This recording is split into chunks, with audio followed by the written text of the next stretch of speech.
প্রিয় বন্ধু শোনো মিয়া, আল্লাহ বলছে মনের ইচ্ছা মতো যে চলে, মনের চাহিদার যে অনুসরণ করে। কেন নামাজ পড়ো না? তোমার মন চাইছে দেখে পড়ো না। কেন সারা রাত নারী দেখলা, ছবি দেখলা সারাদিন? তোমার মন চাইছে দেখে। কেন তুমি পেশাব পায়খানার পরে ঢিলা কুলুক টয়লেট পেপার পাক পবিত্র ঠিক মতো হও না? কেন? তোমার মন চাইছে দেখে। কেন তোমার জবানে একবারও তোমার মালিকের নাম উচ্চারণ হয় না? তোমার মন চাইছে এই জন্য। তুমি যা ইচ্ছা তাই করতেছ, কেউ তোমারে বাধা দিচ্ছে না। আল্লাহর কসম, আল্লাহ কোরআনে বলছে এই যে মনের ইচ্ছা মতো যে চলে, অত্তাবা হাওয়াহু, যে তার মনের চাহিদার অনুসরণ করে, মাসালুহু কামাসালিল কালব, আল্লাহ বলে তার উদাহরণ হলো, তার দৃষ্টান্ত হলো কুত্তার মতো, কুত্তার মতো, কুত্তার মতো, কুত্তার মতো, কুত্তার মতো। এটা ওই জিন্দেগি কুত্তার জিন্দেগি, ওই জিন্দেগি কুত্তার জিন্দেগি, যে জিন্দেগিতে তার মালিকের গোলামি নাই। জন্য মনে রাখো, যাদের কপালে ছেলেরা সেজদা নাই, তোর জিন্দেগি কুত্তার জিন্দেগি, মনে রাখিস। আমার নাম মনে রাখিস, আমি বলছি, আমার নাম আনিসুর রহমান, আমার নাম মনে রাখ। ওই জীবন কুত্তার জীবন, যে জীবনে সেজদা নাই। ওই জিন্দেগি জানোয়ারের জীবন, যে জীবনে মালিকের গোলামি নাই, আল্লাহর নাফরমানি চেয়েছি। কেন সেজদা দিবা না? তুমি মানুষ না? তুমি জানোয়ার? তুমি কুকুর? তুমি বিড়াল? তুমি শূকর? তুমি সেজদা দিবা না কেন? কুরআনুল কারীমে আল্লাহ তাআলা বলছে নাফরমানের দিল আছে কিন্তু কিছুই বোঝে না, নাফরমানের কান আছে শোনে না, চোখ আছে দেখে না। এজন্য আল্লাহ তাআলা বলছেন উলাইকা কাল আনআম, নাফরমান এক ধরনের জানোয়ার। প্রত্যেক পাপী হলো এক ধরনের জানোয়ার, নাফরমান জানোয়ার। আনআম চতুষ্পদ জন্তু। কারণ যার বিবেক কোনো কাজ করে না, বানানেওয়ালাকে চেনে না, সে চিনল কি? সৃষ্টিকর্তাকেই যে বোঝে না, খোদার কসম সে কিছুই বোঝে না, কিছুই বোঝে না। যার আল্লাহ নাই তার কিছুই নাই। আল্লাহকে হারিয়ে সব পেলেও কিছু পায় হয় না, আল্লাহকে পেয়ে সব হারালেও কিছুই হারায় না। জুতু মেরা তু সব মেরা। আমি এই জন্য অনুরোধ করছি, আলহামদুলিল্লাহ যথেষ্ট বয়ান হয়েছে। আমরা রাত গভীরে ইনসাফের সাথে এই যে কয়জন আমরা বসছি, প্রত্যেকের কাছে আমার কথা এটা, আমরা ভাবা উচিত। ইস্তাফতি কালবাক, নবী সাল্লাল্লাহু আলাইহি ওয়াসাল্লাম বলছেন তোমার দিলকে প্রশ্ন করো, তোমার বিবেককে জিজ্ঞেস করো। এমনটাই হওয়া উচিত মুসলমান। তোমার বিবেক কি? একটা ছেলে বেনামাজি, তুমি আইসা দাঁড়াইয়া বলো ভাইয়া, একটা মিনিট তুমি মাইক ধরে বলো, মুসলমান এমনই হওয়া উচিত। তুমি দোস্ত তোমার ধর্মের ব্যাপারে একটা লাইন বলো,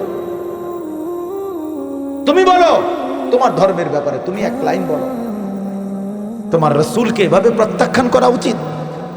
কোনদিন তোমার চুল নবী সাহাবী আউলিয়াদের মতো হবে না, কোনদিন তোমার জামা পোশাক নবী সাহাবী আউলিয়াদের মতো হবে না, কোনদিন তোমার চলাফেরা সাজগোজ নবী সাহাবী আউলিয়াদের মতো হবে না কোনদিন। তাহলে কি যোগ্যতায়, কি কারণে আমরা মুসলমান? যাদের কপালে সেজদা নাই, তুমি কিভাবে মুসলমান? যার লেবাসে পোশাকে ইসলামের কোনো চিহ্ন নাই, তুমি কোন যুক্তিতে মুসলমান ভাইয়া? কোন যুক্তিতে মুসলমান? আল্লাহর নবী সাল্লাল্লাহু আলাইহি ওয়াসাল্লাম বলছেন ফারকু মা বাইনানা ওয়া বাইনাল কুফরি আস-সালাহ, আমাদের মাঝে আর কাফেরের মাঝে পার্থক্য নামাজ। নামাজ মুমিন আর কাফেরের পার্থক্য করে। এটা কি মুসলমান না বেঈমান? এটার প্রমাণের চিহ্ন খোদার কসম ভোটার আইডি কার্ড না, জন্ম নিবন্ধন সনদ নয়, সেজদা। সেজদা এই কপাল দুনিয়ার কোনো কাজে ব্যবহার হয় না, পৃথিবীর কোনো উপার্জনের জন্য কপাল লাগে না। চাকরি, ব্যবসা, ক্ষেত খামার, অটো, সিএনজি, ফসল, দেশ বিদেশ। ভাইয়া ইনসাফের সাথে ভাইবা দেখো, বাবারাও ভেবে দেখেন, এই কপাল কোনো উপার্জনের কাজে ব্যবহার হয় না। উপার্জনের কাজে হাত ব্যবহার হয়, পাও ব্যবহার হয়, মেধা ব্যবহার হয়। যোগ্যতা ব্যবহার হয়, কপাল কোনো কামাই রোজগারের জন্য ব্যবহার হয় না। কপাল রব্বে করিম বানাইছেনই শুধু সেজদার জন্য,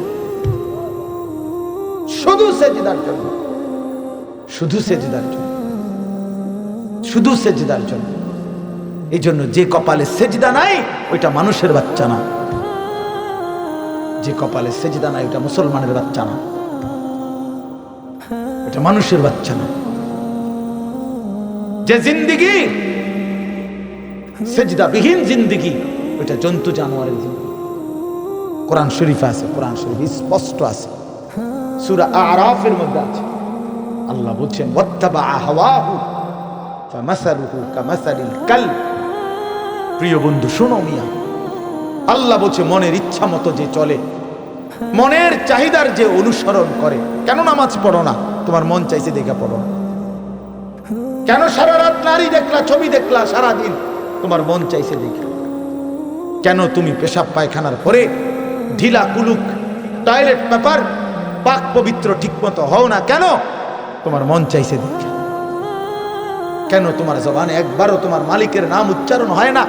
তোমার মন চাইছে এই জন্য। তুমি যা ইচ্ছা তাই করতেছ, কেউ তোমারে বাধা দিচ্ছে না। আল্লাহর কসম, আল্লাহ কোরআনে বলছে এই যে মনের ইচ্ছা মতো যে চলে, ওয়াত্তাবা হাওয়াহু, যে তার মনের চাহিদার অনুসরণ করে, ফামাসালুহু কামাসালিল কালব। আল্লাহ বলে তার উদাহরণ হলো, তার দৃষ্টান্ত হলো কুত্তার মতো, কুত্তার মতো, কুত্তার মতো, কুত্তার মতো, কুত্তার মতো। এটা ওই জিন্দিগি কুত্তার জিন্দিগি, ওই জিন্দিগি কুত্তার জিন্দিগি, যে জিন্দিগিতে তার মালিকের গোলামি নাই। জন্য মনে রাখো, যাদের কপালে ছেলেরা সেজদা নাই, তোর জিন্দিগি কুত্তার জিন্দিগি, মনে রাখিস। আমার নাম মনে রাখিস, আমি বলছি, আমার নাম আনিসুর রহমান, আমার নাম মনে রাখিস। ওই জীবন কুত্তার জীবন, যে জীবনে সেজদা নাই। ওই জিন্দিগি জানোয়ারের জীবন, যে জীবনে মালিকের গোলামি নাই, আল্লাহর নাফরমানি চেয়েছে। কেন সেজদা দিবা না? তুমি মানুষ না? তুমি জানোয়ার? তুমি কুকুর? তুমি বিড়াল? তুমি শূকর? তুমি সেজদা দিবা না কেন? তুমি এক পবিত্র মায়ের ঘরে জন্ম নিছ, তুমি এক ইমানদারের সন্তান, তুমি কেন সেজদা দিবা না? বলুন বাপ, আপনারা যারা বাবা আছেন, আপনাদের কাছে আপনারা বুঝাপড়া করেন। মুসলমান যদি হয়ে থাকেন, বুঝাপড়া করেন নিজের ছেলের ব্যাপারে। আরে ছেলের বিদেশ পরে বেটা, ছেলের দুনিয়া পরে, ছেলের ঘর বাড়ি বিল্ডিং সোফা ফার্নিচার পরে। মিয়া আগে ছেলের সাথে বুঝাপড়া করেন। তুই যদি মুসলমানের বাচ্চা হয়ে থাকস, কেন ফজরের নামাজ পড়বি না? আমি যদি তোর বাপ হয়ে থাকি, তুই যদি আমার সন্তান হও, তাহলে ইমানদারের সন্তান কেমনে বেনামাজি হয়? ইমানদারের মেয়ে কেমনে বেপর্দা হয়? ইমানদারের স্ত্রী কেমনে বেপর্দা হয়? ইমানদারের সন্তান কেন 24 ঘন্টা আল্লাহর নাফরমানি করবে? আপনি তারে আল্লাহ চিনাইতে পারলেন না, জীবনে কি চিনাইলেন? আপনি তাকে বানানে ওয়ালা চিনাইতে পারলেন না। আহা বন্ধু, করলেনটা কি? আহারে বাপ, কি করলেন আপনি? কার জন্য সোফা বানাইলেন? কার জন্য খাট বানাইলেন? আপনার বানানো খাটে আপনার অসভ্য সন্তান সারা রাত উলঙ্গ ছবি দেখে। এজন্য আমি পরিষ্কার ছেলেদেরকে বলি, বাবা তোরা যারা বেনামাজি, তুই মুসলমানের সন্তান না।